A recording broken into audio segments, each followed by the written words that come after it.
আসসালামু আলাইকুম রহমতুল্লাহ।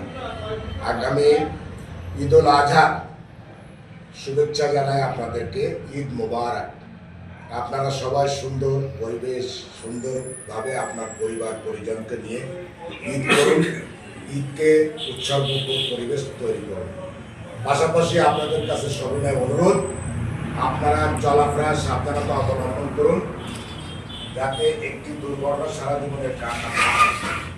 অনেকেই আমরা অনেকভাবে চলি, আমরা সবাই সাবধানতা অবলম্বন করে চলি এবং আমার মনিরামপুর উপজেলাবাসী এবং এই মনিরামপুর উপজেলার যারা দেশের বাইরে অবস্থানরত আছেন সবাই আপনারা নিরাপদে থাকুন। সবাইকে ঈদের শুভেচ্ছা, আবারও ঈদের শুভেচ্ছা জানাই। ঈদ মোবারক। পাশাপাশি আরও একটি কথা বলতে চাই, আপনারা অবগত আছেন আমার বাবা গত 14 অক্টোবর মারা গেছেন। আমরা বাবাকে ছাড়া ঈদ উল ফিতর উদযাপন করেছি, খুব কষ্টদায়ক। আমরা আগামীতে যে ঈদ উল আজহা, এখানেও আমার বাবা নেই, বাবা আর ফিরে পাবো না।